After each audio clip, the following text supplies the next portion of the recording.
Christmas break 2014, NGU students served with their church to go wherever they were called to share the gospel.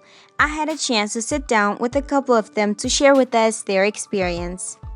Tell us about this mission trip. Well, I am a biology major, and all biology majors are required to be a part of a research team. And my research team does work with the moringa tree, which has a seed that if you crush up the seed, you can use it to coagulate water and purify drinking water. And our professor, Dr. Eddie, she has connections to people that are from India that live here as missionaries. And so we decided to take a mission trip team of biology majors that work on this plant to go and use purifying water to share the living water in India. And we went to the village of Hoima in Uganda, and it was myself, Jody Jennings, and a bunch of students from here in Greenville. And what we did was we partnered with a church there, Hoima Baptist Fellowship Church, and Jody and Moral Boitnot are good friends with the pastor there, and very well connected. So we went there and stayed in the church and worked with them for 12 days while we were there. How did you see God work in your group? A lot of us were brought out of our comfort zone to really have to share vulnerable pieces of who we are to share the gospel instead of necessarily using what we're comfortable with, which is laboratory stuff. So it was really good. We got to worship with the church there, in that church body for 2 Sundays. So that was really cool to worship in a context that was, not an American church, not an American culture, completely different.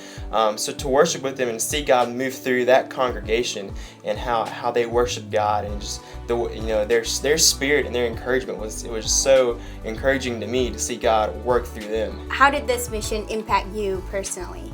Every trip I go on, the Lord always teaches me something really good that I need to learn. And this trip, the missionaries that were our team leaders and our translators that are here missionaries in the U.S. from India, I got really, really close with them, and they actually do work here in South Carolina with Hindu peoples. And so I guess the Lord just really used them to speak into my life, and I've gotten connected in their ministry here in the U.S. that works with Indian people.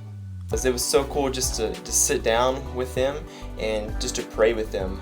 Their passion when they pray was it just encouraged me to have more passion when I pray. So it impacted me like that, and it also made me realize that the gospel is needed everywhere. Sometimes I found myself getting in the mindset that we're doing ministry here, in Greenville or in Myrtle Beach or wherever, but it just refreshed me and reminded me that gospel is needed everywhere. It's needed in Africa and Asia, across the world, and that there's people who are going through similar struggles, similar trials, that they need Jesus. So that was just a reminder to me that we need to go. We need to be proactive in our faith and not reactive. So. And I know you've been to a place like India and many other places. What would you advise someone who's willing to do the same thing? I've been so blessed with so many opportunities to travel all over the world, and I wouldn't trade any of my experiences for anything. I'm not going to cry. I guess I would challenge someone who is looking to missions and has never been before to gain perspective that God's heart is for the whole world, and that our heart should be for the whole world, and for them to start researching on different people groups that have never heard the name of Jesus, that are unreached, and then the Lord's going to gravitate them to a specific area of the world, and they're going to be able to see where they kind of want to go. And then from that point on, you can ask your church. North Greenville does mission trips everywhere, and Dr. Alan McWhite and different people like that have great connections to missionaries all over the world. And then you can go by yourself, you can go with an organization. I recommend both.